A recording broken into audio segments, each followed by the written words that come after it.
Hi,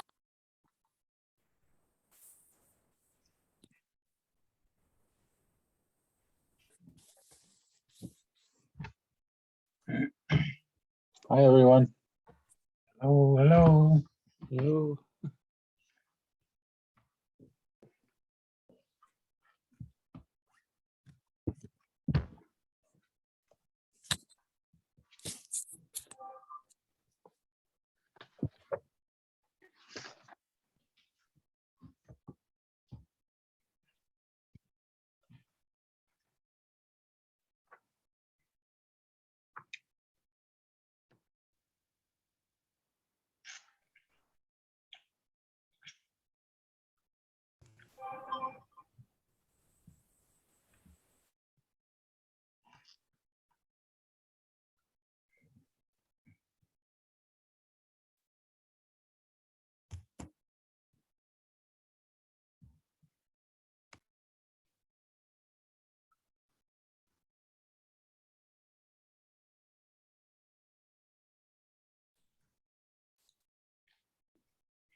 Good evening, everybody. Hi, Sai. Hey, Hi, Ernie. Wade. Hi, Yaakov. Hi, Yaakov Goldfinger. Hi, Norm. Good to see Saul. We miss you. Okay. We are on the Cashier of the Tefillin, page 278. Volume 8,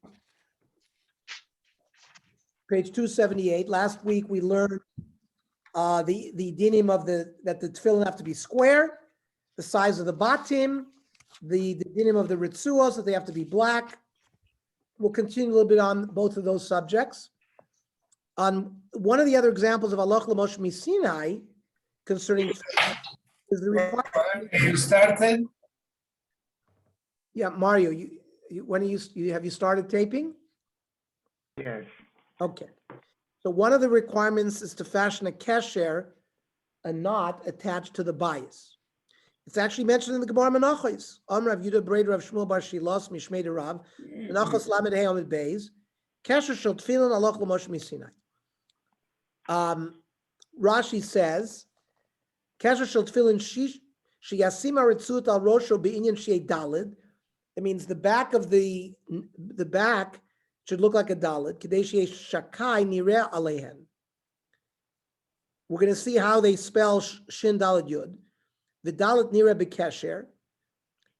The Dalit will be in the back of the tefillin, of the Shel Rosh. The Yud Nira Ba'otor Shel Yad Kimin Ritzu Ktana. Then there'll be a little Yud attached to the bias where the tefillin Shel Yad is. And then there's this Shin that is boilate from the batim of the tefillin Shel Rosh that you have Shakai. V'Rosho Kafuf Ma'at Kimin Yud.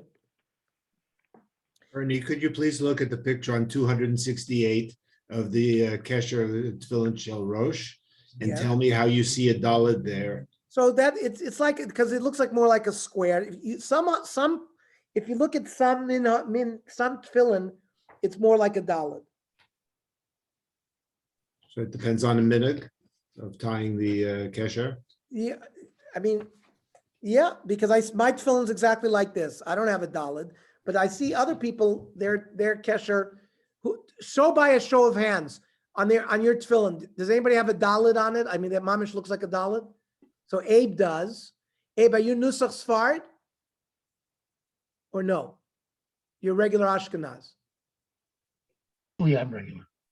Okay. Actually, it's supposed to be, I believe, $2. That's how you get away with that. That's what it's. Right. So it's like a dalet and a dalet upside down. Correct. Correct. So it makes a square. Yeah. Okay.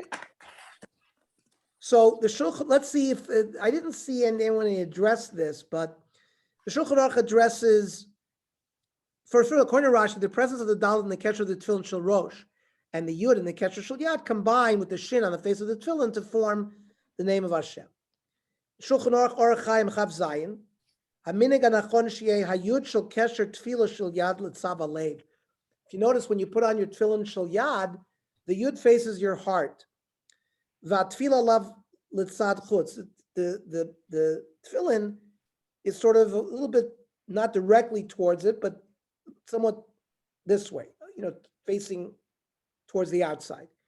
Yesh lizar shelo tozuz yud shel hakesher matfila, and you should never move that yud away from the box. Haminig anachon l'taken shamabarta sheba ritzua iveres. Remember, the amabarta is that space that the ritzuas go through. Temunachas l'tzadak kosef. That should be high up towards the shoulder. Baktzitza l'tzariyad, right? The batim should be towards the hand. There is a small loop next to the body of the tefillin shel yad through which the ritzuas are inserted. Customs differ between Ashkenazim and Sfardim, as well as Chatisidim who daven nusach Sfard, concerning the placement of this loop, as described by Rav Shimon Eider in his book Hilchos of Tefillin. There's a difference between the minhag of Ashkenazim and the minhag of Sfardim concerning direction of tying the ritzua on the arm. Minhag Ashkenaz ties the ritzua towards the person, right, gentlemen? When we put on our tefillin, we are tying it towards us. Excuse me, Yes? I took my tefillin, okay, Yes, and it looks like a very distinct dollar to me. you do, but that's unusual, Jacob. When you bought your tefillin, I've seen the same thing. Yours looks like a dalet, but I just asked everybody to raise their hands.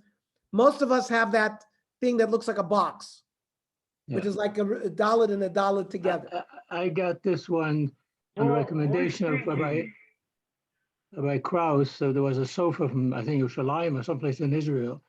And he highly recommended him, and that's what he gave me. And that's how it was. Right, for me. okay, so that's mamish, looks like a dalet. Yeah. But as you can see on the picture, like what Bernie said, 268, most of our tefillin, look here.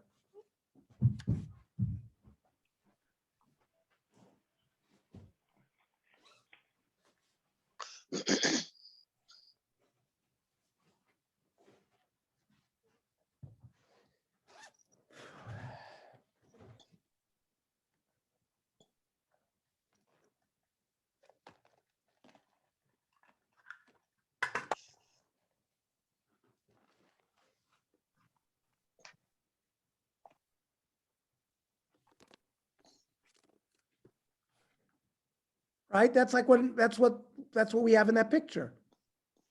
That's very typical for our tefillin. But Jacob Goldfinger, of course, has shown us the version where there's mamish dalet there.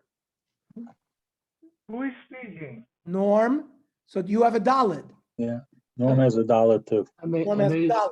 if you want Right. shakai, right, you need a dollar, don't you? I know, but Jacob, Yaakov Yellen has explained that this thing that looks like a square is like $2. It's like you get a dalet coming and going. It's the way Whichever I- way you have it is $1 there, up or down. Exactly. Okay, weiter. Oh, but again, we're talking now about what Rav Shimon Eider said.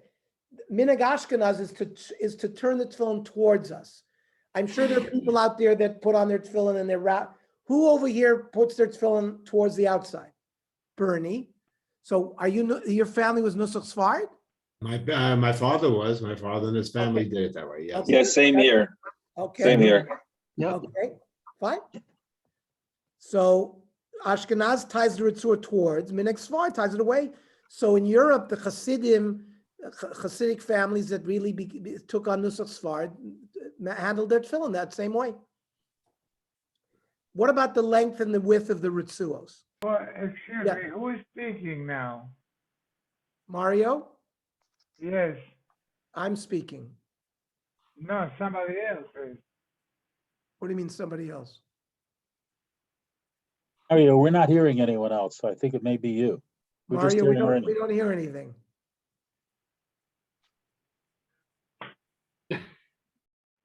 What is it? What are you hearing, Mario? I'm not hearing things. It's You must be on a party telephone. somebody's giving a shear also. We don't hear anything, Mario. Maybe sign out and sign Yeah, in. go out. Yeah, go out and go back in. Mario, why don't you sign out? and go Mario back? has got Ruach HaKodesh over there. He's hearing to Shiurim. Mario, you want to sign Somebody's back in? talking. What? Why don't you sign back in, Mario? Okay, You don't, we don't hear anything. It's all silent by us, and they can hear me. Is it I Spanish? don't know. No, it's a shear. Okay. Okay, how long? Maybe it's Anna. How long must the Ritzuos be? The Shulchan Aruch in the source below discusses the ideal length of the Ritzuos of the Tefillin Shel Yad and Shel Rosh. Orach Chaim Kav Zayin, Halacha Ches, Orach Ritzuos Shel Yad, Kedei Shetakif Esazroa. It's got to be long enough that you can encircle your arm. The Yikshor Mimenu HaKesher V'Timtach Al Etzba Imtzoi, so you can tie it all the way to the third finger. The Yichroch Mimenu Al Etzbo Shlosha Krichos V'Yikshor. You have to wrap it 3 times around your middle finger. The Am does either 6 or 7. Well, I do 7, right? I have 7 woundings between my elbow and my wrist is usually 7. Does anybody have this minig of 6 that he mentions? No, everyone else does 7. Okay? Yishal Shala Ritzuos, the hanging tefillin shel rosh ritzuos, sheyutlun lefanav yigawad atibor, should reach your navel, or l'malam mimenu, a little bit above the navel. The Mishnah Berurah adds that according to some opinions, there's a difference between the ideal length of the right ritzua versus the left. Ayin b'chidushay Rabbi Kiva Eger, v'chein b'artzas achayim, the maski de shel yimin ad atibor, v'shel small ad achazeh. I've seen, my tefillin is not like that, but I've certainly seen, particularly in Israel, people wearing tefillin that way, where the right ritzua is lower than the left, and the left is very short, just to the breast. Uvetur kasav od, yesh oimev d'shel yamin ad amila. He says it should go down all the way to the mila, v'shel small ad atibor. The left should go down to your navel. The Mishnah Berurah discusses the absolute minimal measurement of the ritzuos. He writes that the tefillin shel yad must reach at minimum the middle finger, and the tefillin shel rosh must minimally extend downward from the head on both sides for 2 tefachim, which is 16 centimeters from the Cashier. If the ritzuos are shorter than these measurements, the Mishnah Berurah writes that the tefillin should be donned without a bracha. So if anyone has any question, I recommend you taking out a ruler, making sure your ritzuos from the Cashier down measure 16 centimeters to make sure that there's no bracha levatala. These are minimum measures. Those These are are minimum. These are minimum. The navel and this is minimum. minimum. But it sounds like that's where they want the ritzuos to end. It's got some kind of Kabbalistic notion, either to the middle of your body or maybe to the mila, that they actually wanted to go to that area. That's only 6 inches. That's not very far at all. It Far. would be somewhere mid-chest or abdomen. Yeah. Right. Okay. I haven't seen in our communities people wearing really short tefillin, but it says the one on the left, the Shulchan Aruch brought, could be down to your chest. The Mishnah Berurah says further, "V'achronim maskim di impiches mishira oirich b'shel yad." Let's say some reason your shel yad ritzus are not long enough. Yaniach b'li bracha. V'im yesh kedei livshot at etzba tzreida. If they're long to reach the middle finger, even though you can't wrap it around the middle finger, that's okay. Hakrichos ein makvin. Uvarach ritzus shel rosh, and the length of the rosh ritzus kosav bartzas achaim tedavka im yesh chutz mimash makiv harosh al kolponim kashir shnei tvachim. That you got to surround the head. If you don't have that amount, halavachi anichan below brach. The Pesach Tshuva writes that today the ritzus of the Tefillin Shel Rosh are usually longer than the measures given in the Shulchan Aruch and other sources. Like Abe said, they hang even lower. There's a kpeda that the one on the right is longer than the one on the left. You can tuck the straps into your belt, so it's arranged nicely and it stays, it doesn't flip. And so he actually recommends putting it into your belt. What about the width of the rituals? The Shulchan Aruch writes that it's got to be the size of the grain of a barley. The Mishnah Berurah adds that if the width of the straps is the length of a grain of wheat, which is slightly smaller than barley at any point, you shouldn't recite a bracha. The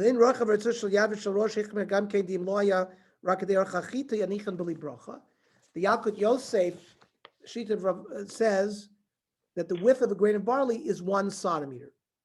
You can be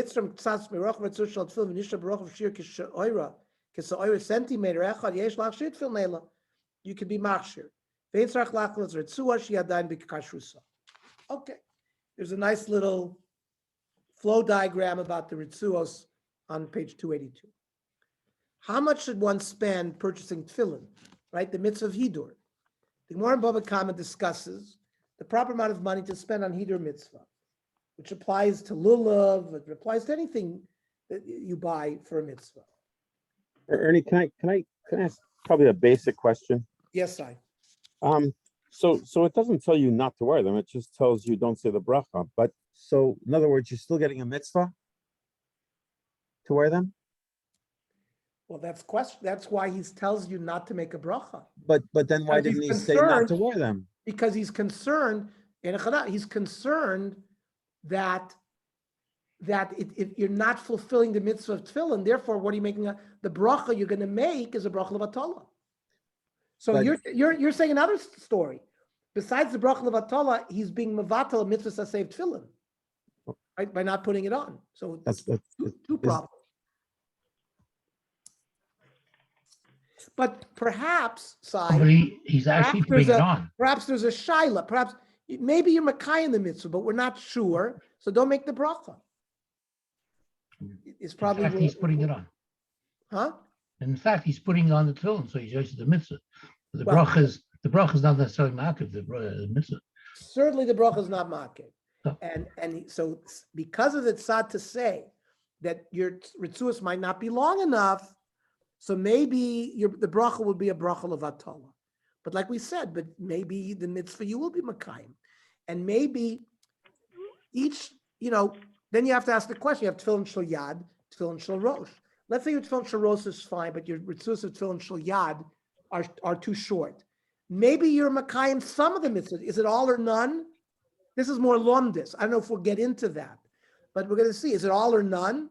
Maybe you're makayim. Remember, we make 2 brachas. One for the shel yad, one for the shel rosh. So maybe you'll be makayim the shel rosh, but not the shel yad, right? Okay, but that's we'll see whether they go into the lumdus of it later on. So we're talking about Rav Zera. On Rav Zera, behidra mitzvah ad shlish b'mitzvah. That means if the normal price of something is $100. So there's different ways of analyzing the fifth. Some say it'll be 33, right? You divide the 100 in thirds, and if so, Up to 133 is the what you should spend for heater, but not more than that. Others says it's legava labar. Some say it might be $50 because 100 to 150 that would be shlish. But either way, you wouldn't spend more than that, either the 33 or the 50. The Marava Amri Mishmeid Rav Zer ad shlish mishalo. That means you could spend more. Let's say you spend $200. HaKadosh Baruch Hu is going to give you the difference. Kadosh Baruch Hu is going to give you the difference back. From your own, you'll spend it. And if you spend more, don't worry about it because you'll get it back from Hashem. Rashi and Tosfos disagree about the meaning of 1/3. According to Rashi, it refers to the quality of the mitzvah, meaning that one should spend 1/3 more than the standard price to purchase a higher quality mitzvah object. Behiter mitzvah shlish mitzvah. This is Rashi Baba Kama Tesom and Beis. She imotze Beis Sifrei Torahs liknois. You have two Sefer Torahs. You want to buy Sefer Torah. One is nicer than the other. Yosef shlish adamim v'yikach hasahidur. You know what? Spend a little extra, a third, and buy the nicer one. The Tanya Zek Keli Van Veyu. He snarled upon the mitzvahs. Aselacha Sefer Torah Noah, Lulav Noah, Talis Noah, Tzitzis Noah. Shabbos Kuf Lamed Gimel. Ad Shlish Mishalo. Dainu also Shlish Sheyosif B'Hider Mitzvah Mishalohu. His money. Sheina Nifralo B'Chayav. And you may not get reimbursed that in your lifetime. Today is the time that you perform mitzvahs.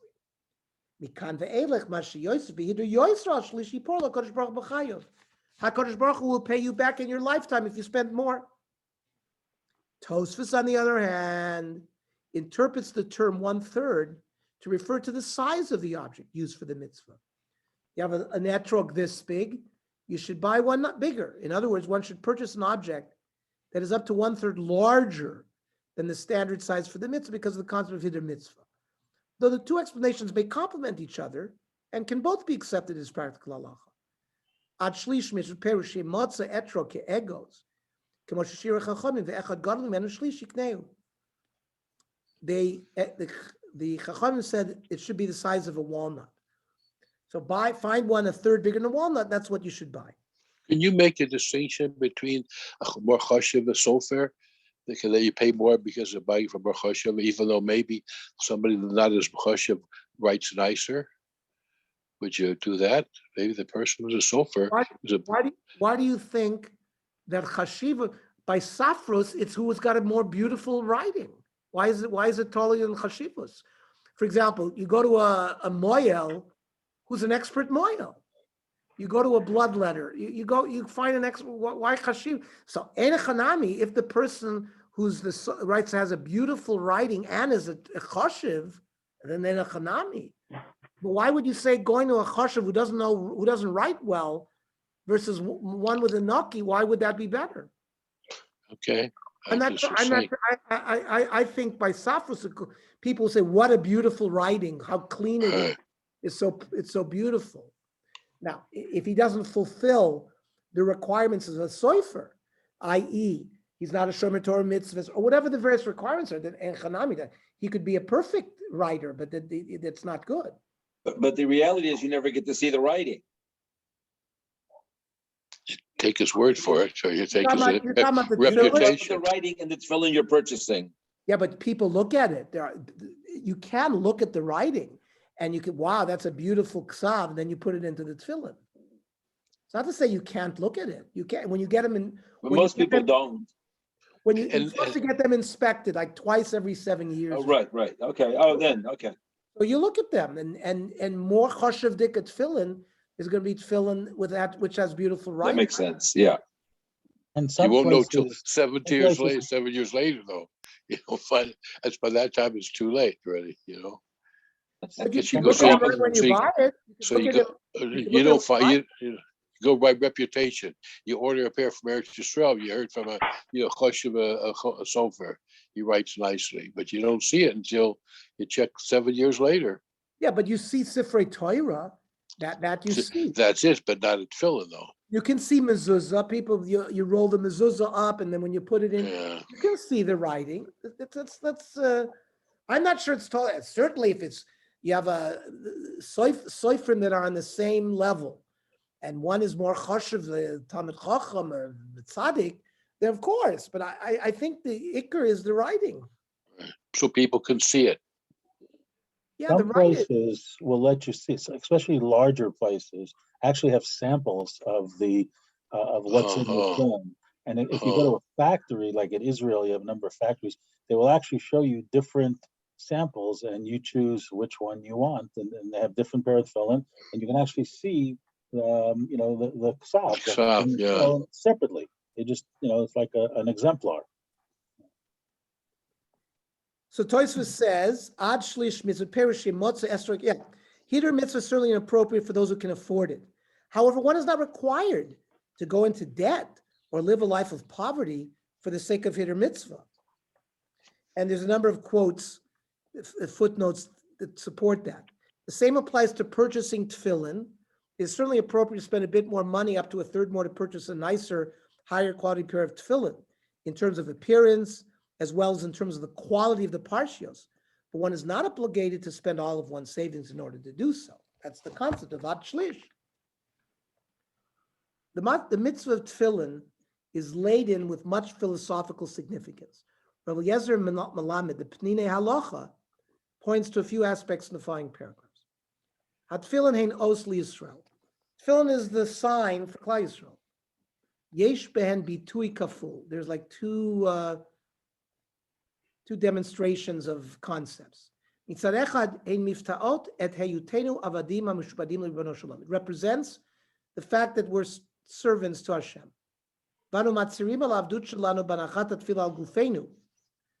We declare that we're servants, and we put it on our body. The old servants in the time of the Romans or the Greeks, they actually carried on their body perhaps the symbol of the house that they belonged to. Mitzad Sheni, in Gana Keter Mefuar Shel Yisrael. It's like a crown. It demonstrates the ability of Klal Yisrael to connect with Hashem. Tefillin shows this connection more than other mitzvahs. We actually tie the words of Torah to our body. We become physically connected to Hashem and to His Torah. And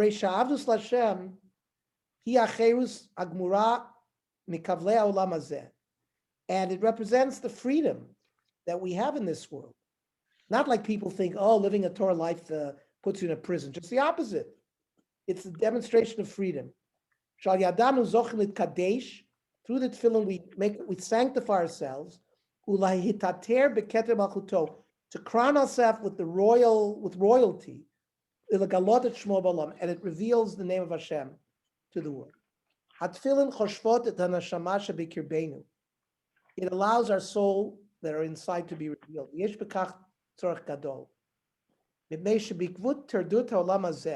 We're so busy in this world.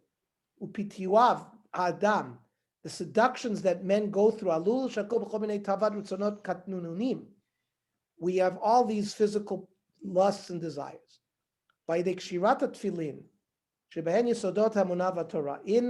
the parshios of the tefillin are the various foundations for the belief in our Torah. We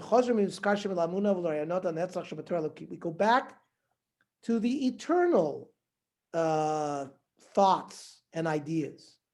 Shenemar Hashem Aleihem Yichyu. Okay.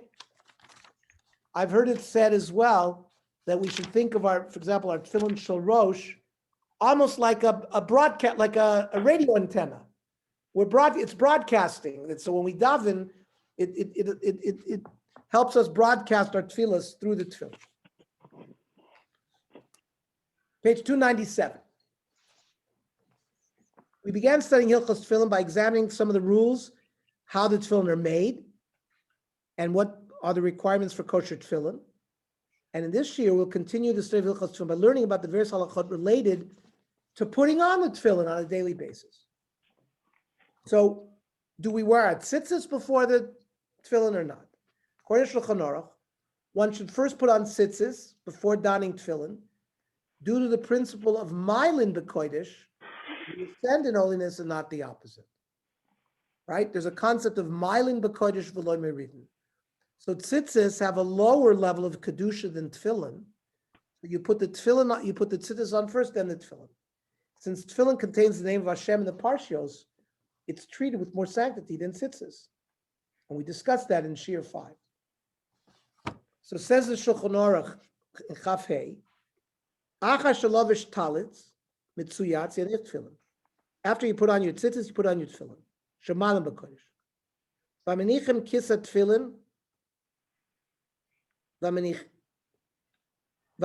kisa tefillin v'ataz v'toch kisech atzrich lizar shlo yanichu kosa tefillin lemala k'dei shlo yivga b'hem tchila. So those of us who keep our talis and our tefillin in the same bag, says the Shulchan Aruch, you should be careful that you shouldn't touch the tefillin first. You should touch your tzitzis first.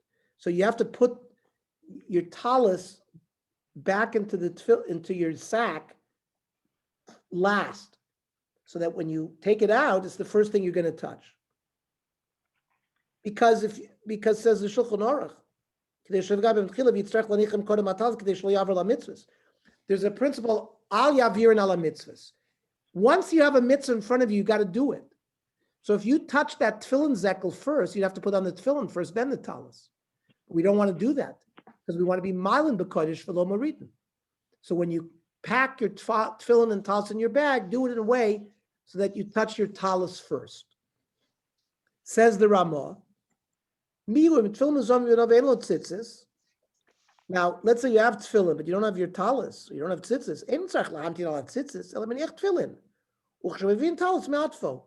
If for practical things you don't happen to have your talis there, you don't have to wait. Put on your tefillin, then later on you put on the talis. The Mishnah Berurah there adds that the tefillin takes precedence over tzitzis in another manner. Namely, one should invest more money in the mitzvah of tefillin than in tzitzis. Some achronim question the application of mylin b'kodesh, as the Gemara in Zvachim 89a presents another principle of kol ha'mekudesh mechavero koidem el chavero. You have two things. You can choose to do this and this. Which should you do first? You do the one that has higher sanctity. Anything that is holier than something else precedes it. If so, since tefillin is holier, maybe we should put on tefillin before tzitzis. The Bir Halacha addresses this question. Why'd you say Tadar v'Sheina Tadar? So in a Chanami, that's when you have a competition. Okay, in a Chanami, so here you have a competition. So talis you do more. Talis you do more because we don't do it on Shabbos. Talis, right.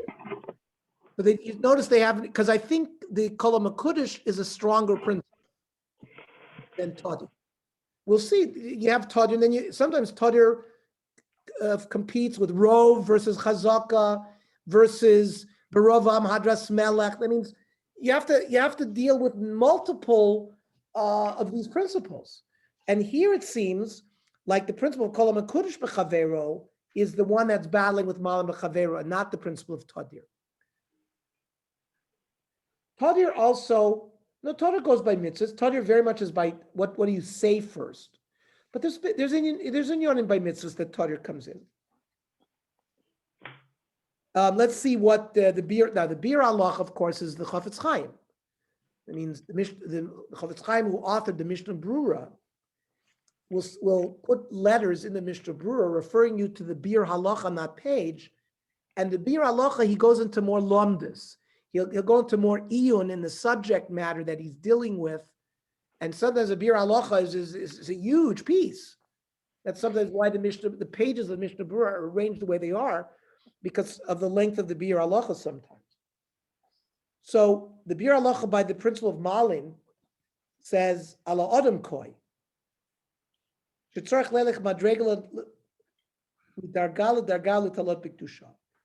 The concept of Milan Bakodesh refers to the human being. He has to go from a holier state to a holier state.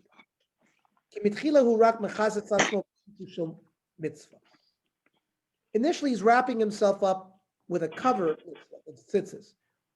Like the Pnei Halacha said, the tefillah is actually being miskasher, the Shem Hashem, in the parts of the Torah to our bodies.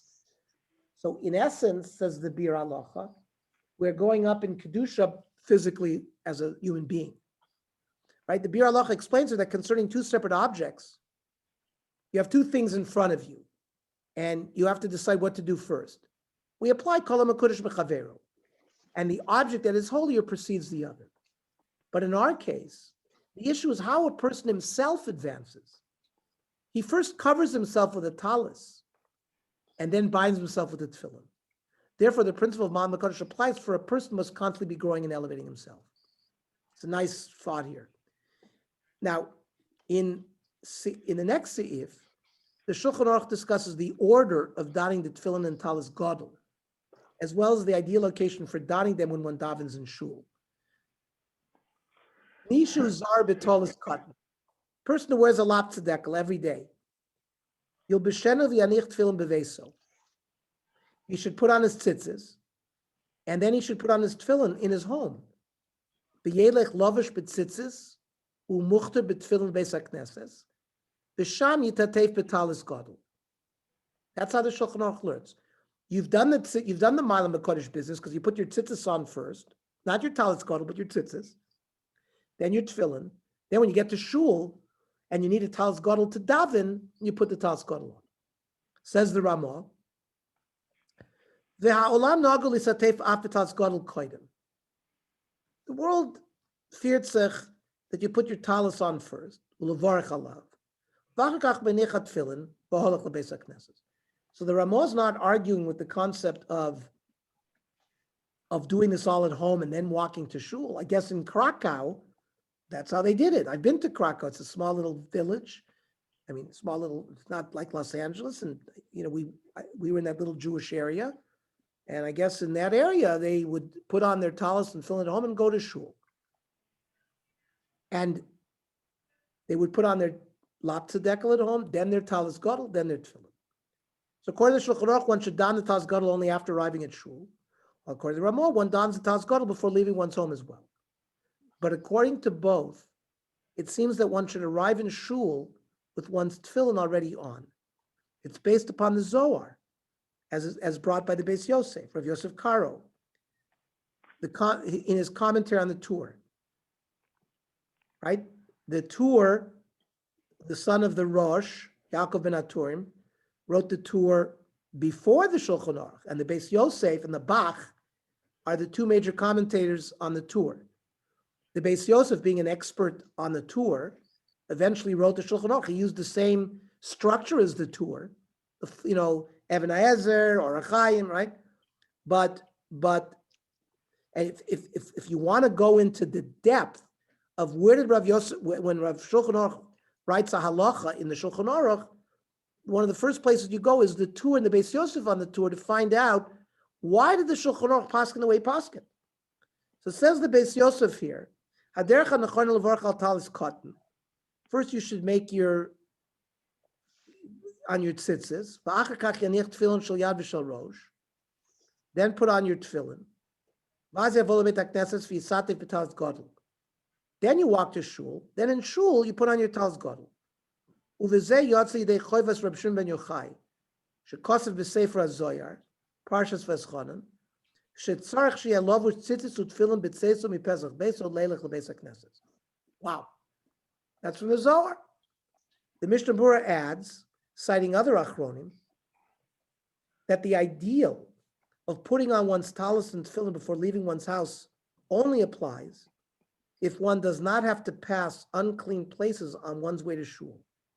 If one does, then one should don them when arriving at shul.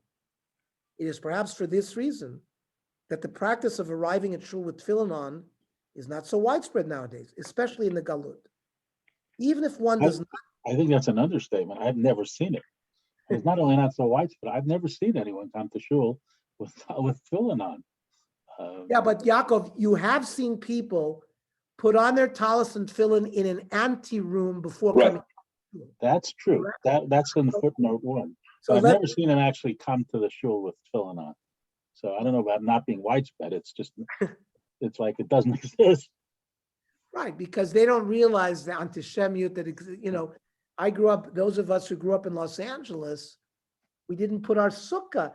The sukkah, people had their sukkah in the driveway, but they were makpid to make sure to put the sukkah where passerbys wouldn't see it. You would do it in the driveway, but sort of in the back of the house, so someone looking down your driveway wouldn't see it. Like, for example, people going to shul nowadays with a shtreimel, and they're wearing their kapot and their talis over it. 30, 40 years ago in Los Angeles, it never would have happened because people, mamish, were afraid of what would the non-Jews say? It's going to create a pogrom and this and that. So, I don't think the Israelis who are writing this are as sensitive to what Yaakov is describing because, I also haven't ever seen that where somebody mamish comes to shul driving with their talis and tefillin on. Right. But let's read this footnote. A question Yes, Jacob. about the lapsedekel and the talis. Yes. Are we talking about making 2 brachas? No, so we went through that when we learned Hilchos Tzitzis. Yeah. We had a machlokas between the Shulchan Aruch and the Ramah, how to do that. Because some wanted to connect it immediately to Netilas Yadayim. So some wanted the tzitzis to be put on right after Netilas Yadayim. And they made the bracha on Netilas Yadayim, and then they put the tzitzis on before, they made the bracha before they put their tzitzis on, and then they went to shul. So most of our minhagim are no. We put our tzitzis on and we wait till we get to the shul. When we say lisate v'tzitzis, it covers both the laptadek that we put on and the talis gadol. They're two different brachas. That's They're how not- it came they're- out to be the normal Yeah. minute. They're not the same brachas. They're 2 different brachas. The Lashon. They're not, and for those who do it at home, then they would be 2 different. But for those of us who wait and are miyached both brachas on one, in a chanami, there's one, l'satev b'tzitzis. But if you're one of those who do it at home and then there would be two nuschos. Because you're not l'sat, or they also brought, some people are nisatef with that little tzitzis as well. I'll when I go through it, Yaakov, I'll send you where that issue came up in our tzitzis discussions. Because you've joined us, I think you joined us after we finished the tzitzis. Did. But this is going according to those who make a bracha for the lap tzedekah at home, and then they would make a different bracha when they come to shul to put the talis gadol on, like you said. So what is this footnote? Even if one does not put on your talis and tefillin before arriving at a shul, it is preferable to do so in a side room inside the shul before entering the sanctuary or room in which the tefillah takes place. On the other hand, some North American poskim have stated that in their opinion, a halacha such as this one, which stems solely from the Zohar, is not binding. And there's no problem with putting on one's tefillin in the place where one davens the shul. In fact, and I wanted to ask you, Yaakov, when I was preparing this shul, this shiur, it's reported that Rav Moshe Feinstein would put his tefillin at his seat in the Beis Medrash of Mesivta Tzefes Yerushalayim. Is that what you saw, Yaakov? That is absolutely true. I saw it many, many times.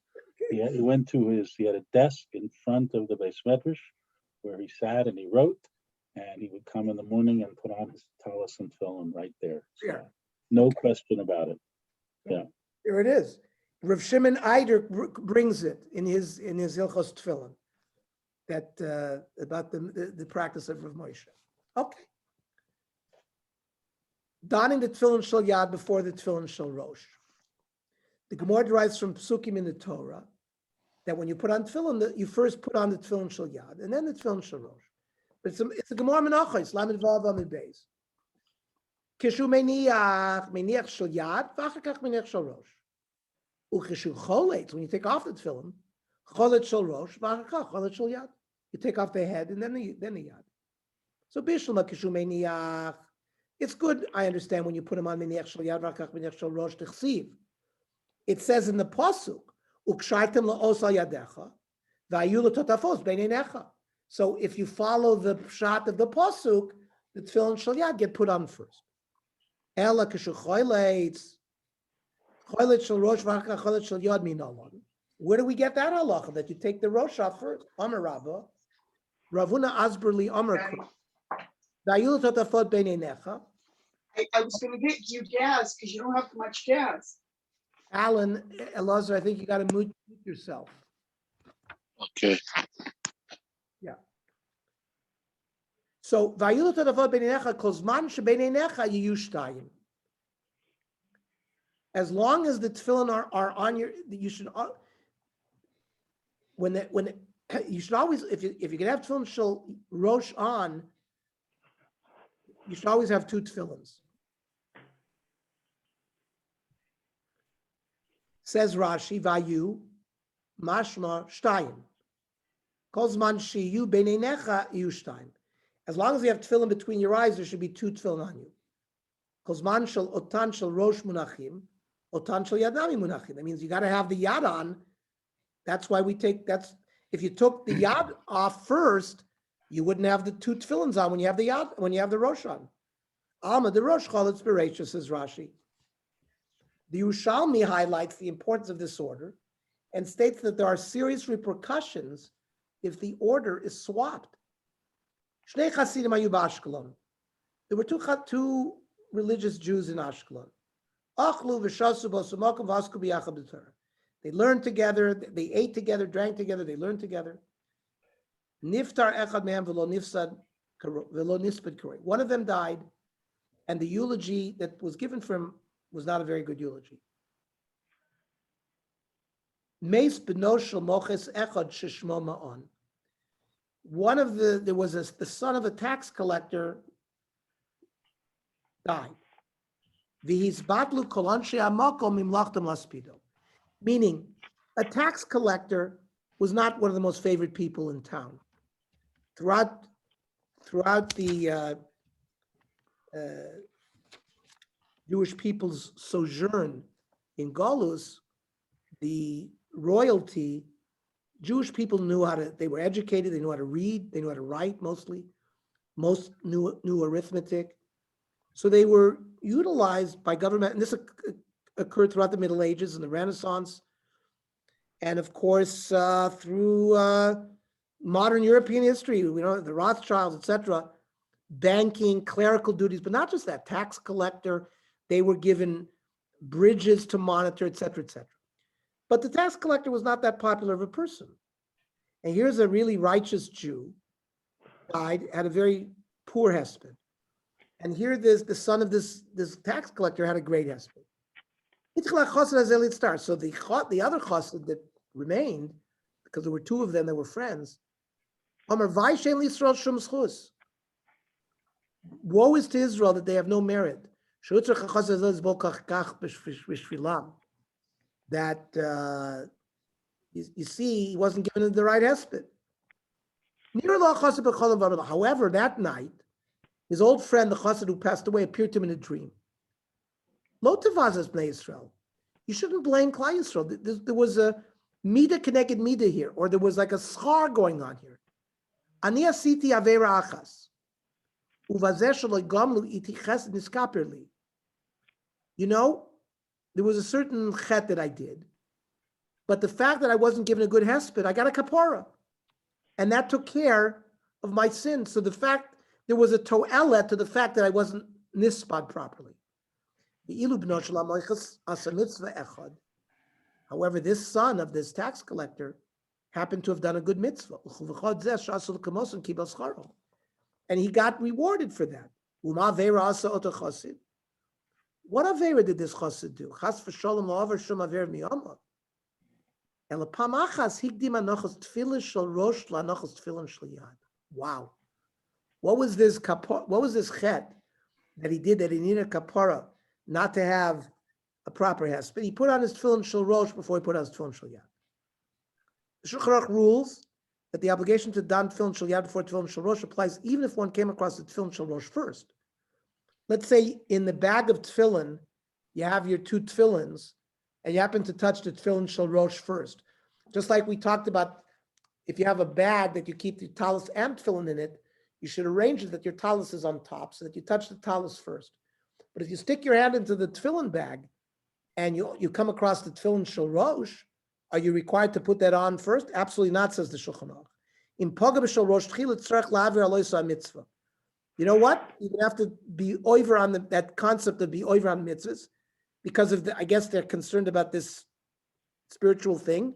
You should always put on the tefillin shel yad first. So Ernie, I recall, I don't know where I learned this because so many years ago, that if you actually touch the shel rosh by accident, you take it out of the tefillin bag, put it under the tefillin bag, as if you're taking both out.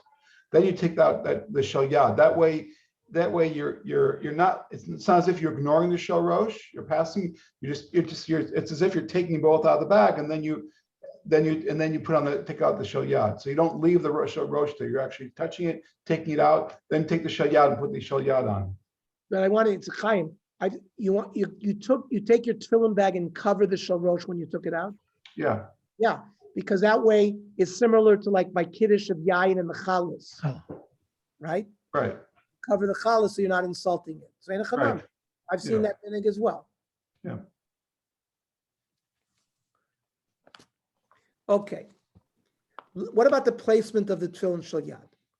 The Chazal, the Gemara and Menachos tell us exactly where you're supposed to put it. Tadavei Menashe, al yadcha zu kiboires.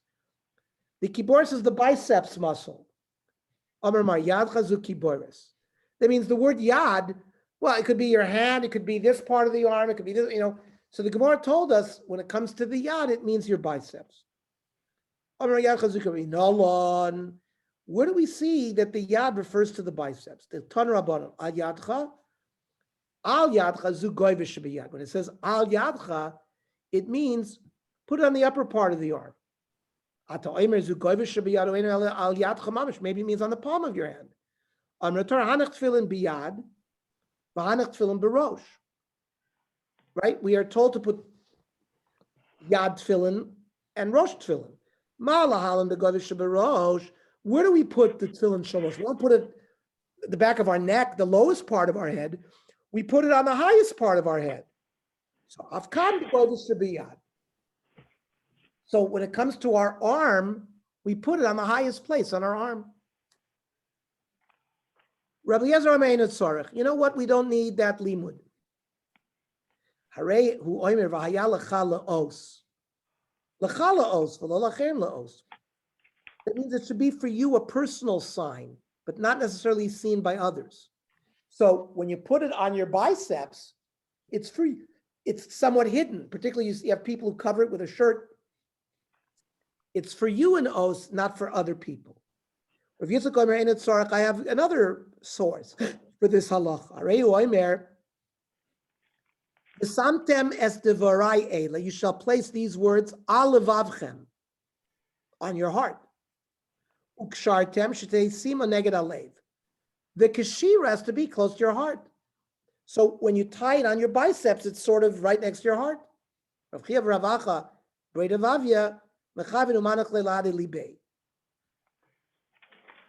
would put the tefillin on their arm and put it right next to their heart.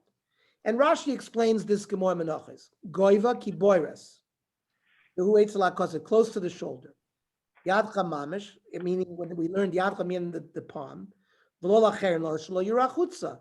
That it doesn't have to be put on your palm of your hand or on this part of your hand that could be easily seen. If it was on your palm, everybody would see it. Kiboris is connected to Levi. So the Gemara indicates there are 3 points of identification for the correct location. The upper part of the arm, in a location hidden from other people, and opposite the heart. So the Tur describes the proper location for placing the tefillin shel yad, based upon the Gemara we just learned. Makam hanachasan shel yad bizroa small. Number 1, it should be placed on the left arm. The goiva abasar should be perik shebein hakana lakasev, between the elbow and the shoulder, which is the biceps. The ateuta ma'at l'tzad yamin. It should be tilted towards the right, the way we do it. It faces our right side of the body. We don't stick the bicep. We don't put the tefillin so it's sticking out that way. We put it so it's sticking out towards the right. That when you straighten your hand downward, the bayit is facing your heart. You can neged libo. Varitzua, so the strap, you wind it around your arm, until you get to the third finger. The karchot sviva, you turn it around 3 times. So it's just important, as Chaim said, we learned this, many, many years ago, but it's nice to see where the sources are. And it's actually the Tur that derived from the Gemara exactly how we put on our tefillin. The Beis Yosef expanded, right? Again, the major commentary on the Tur was the Beis Yosef. Kosov Bismak, Sefer Mitzvahs Ketanois, which was an early compilation of halachos. It was a Sefer Mitzvah Gedolos, written in the time of the Gaonim, 900, 1000. It says in the Smak, it has to be placed on the upper part of the arm. Kovdo,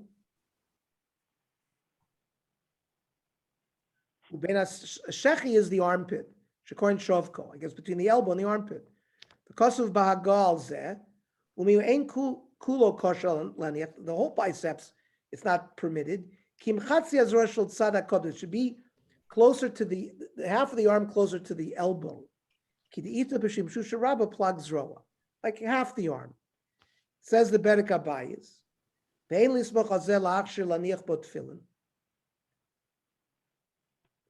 Right? B'chol Chatzi Ezra. Not Kiyim b'mokom ha'toifech koloshna Rambam. The biceps, Shu Koloshna and Gemara Zuki Boris. Based upon these sources, one must don the fill in the upper part of the arm past the elbow. The bite is placed at the part of the bicep closer to the elbow, tilting towards the heart. And this is how we see the Shulchan Aruch ruling and the Ramah. Mokom ha'nachasan shel yad b'zruah small. The basar ha'tafuach, the swelling, your bicep swelling, shebe'etzem, shebe'nakobdo beis ha'shechit, between the elbow and the armpit. The yatat filamat tzaraguf, you should turn it towards your body. B'idin shekshiyikov, so when you straighten out your arm, lamata yukeneged libo, it should be facing your heart. V'nitzu mekayim v'yod v'meila libecha, says the Ramah. V'tzarach laniach b'rosha etzem asamuch lekovdo.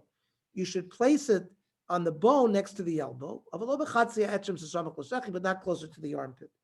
According to the Gra, one may also place the shalyat on the entire biceps, even the part closer to the armpit. The Mishnah Berurah writes that one should not conduct himself in accordance with the Gra. Ernie, can you technically put it over a sleeve of a shirt? No, I think it has to be on your flesh. Specifically. Yeah, but people do cover their tefillin with the shirt, but you can't. Not that I've ever seen it, but I just never heard. You say you put it on your arm, but you should not have a chatzitza between the tefillin. I think people also take a ring off if they have a ring on their third finger. Right. It's the whole concept of it's supposed to be directly on our goof. The parshios and the names of Hashem have to be directly next to our bodies. But what about the location of this Cashier, right? The Yud and the Mabarta, right? That part of the box where the Ritzus go through. More doesn't specify where the Mabarta and the Cashier of the Yud should be placed. But the Shulchan Aruch tells us where to do it. The Yud is facing towards our heart. Right? The tefillin is facing outward a little bit. You should not remove the yud, so it should be away from the bayit.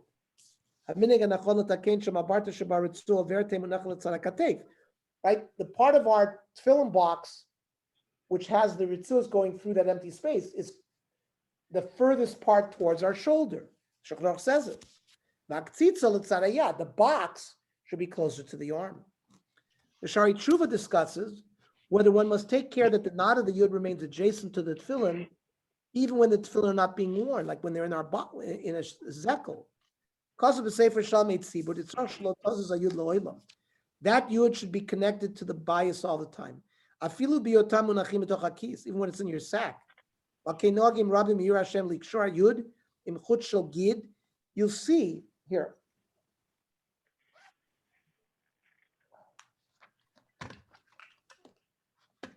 I have a string. All of us have a string that's made from a sinew that ties the yud directly to our bias. I can't separate the yud from the bias because there's a string. See that string there?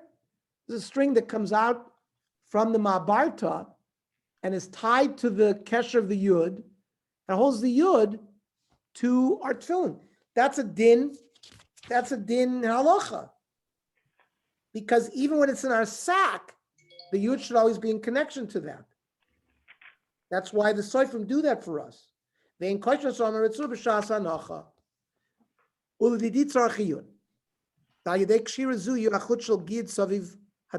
Right? If you look at your own tefillin, you'll see that gid going through the titura. But that'll be a chatzitza between our arm and the tefillin. But I don't. The way mine is, there's no. It doesn't go all the way around. It doesn't go on the bottom. Because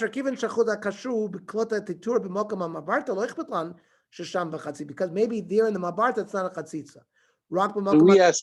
Can we go by a chatzitza, let's say a bandage or a cast or something? Would you suggest that if you can't take off the bandage, is that a chatzitza? And let's say on the arm, when you put the ritzuos, should you go to the other arm where you don't have a chatzitza? Let's hold off on that because I think we're going to learn that. Okay. Because you couldn't ask a question about chatzitza then. So. Right. Well, you'll see if you have a cast. If you have a cast on your arm, you don't put the tefillin on the cast. You can in that setting. Okay. The question is, can we use the other side? Probably you can during that period. We'll see. We'll learn that. Okay. Let's learn this final halacha today. What happens in a case where a left-handed person borrows tefillin from a right-handed person, or the opposite? If one dons the tefillin normally, the kesher of the yud will be on the outer side of the arm. The Bir halacha actually discussed this. Aminat mishu iter. Someone's a left-handed. Velo rak tefillin shaleno iter. He only has a right-handed pair of tefillin. Olefeh. Yuchala apochul aniach tzitza l'tzara kotef v'mabarta l'tzara yad. You can turn the tefillin so that it's facing, it's reversed. It's more important that yud face your heart, even though the mabarta is not going to be facing your hand, and the katzitza is going to be facing your shoulder. King Kazav b'tshuvas shvus Yaakov artzas achayim kazev adayot tertov yotimim ben shenich kach v'yatfilin samuch l'leiv v'yakesher yud chutzala. The knot of the yud is on the external side of the body. Even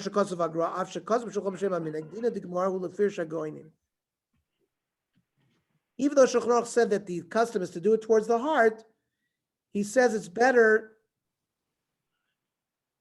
that the knot of the yud is on the external side of the body, as the Gemara writes. That one needs to ensure that the knot always faces inwards.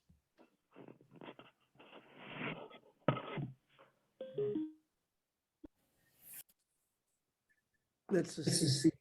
A left-handed person is going to take my tefillin and put it this way. Yeah. You see what happens? The mabarta, you always do it so that the kesher shel yud faces your heart. So the katzitza is facing the shoulder, the mabarta is facing this way. See that? You may have to show it with your own tefillin. I've never had a left-handed person borrow my tefillin, but here's the halacha for it. You can ask Bernie. You can do it. Next week we will start. We'll finish this in about the left-handed tefillin. We'll probably finish volume 8 next week. So you might want to bring volume 9 as well, because we might be able to finish volume 8 and begin volume 9, which will continue Hilchos Tefillin. There's some more Hilchos Tefillin in volume 9. So any other comments, questions, ha'aros? Another comment. Yes.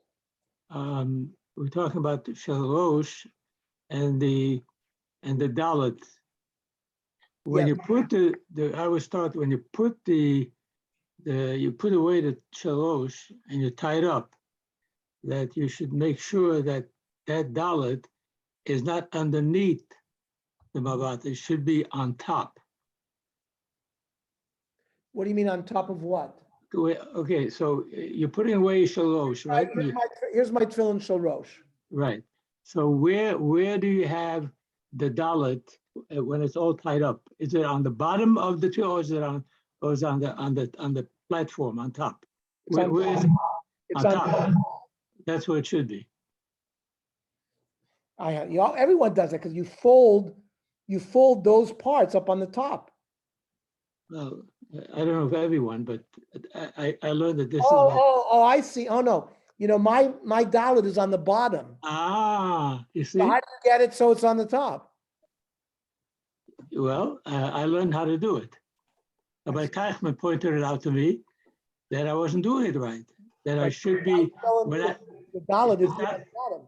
it should be on top on the, like on the platform. You know what I mean? Yeah. On this That's part here. Tzura. It Where should be- was it? Where was his source for that halacha? I just took his word for it. It makes sense. It makes sense. Okay, because it is Shakai, Hashem's name, it should be on top. It shouldn't be on the bottom. So the proper way is, if you can see it, is to if you work at it, you're able to tie it up in such a way that this, the dalet will be on top, but not on the bottom. Very nice. Very nice. Very nice, Ha'ara.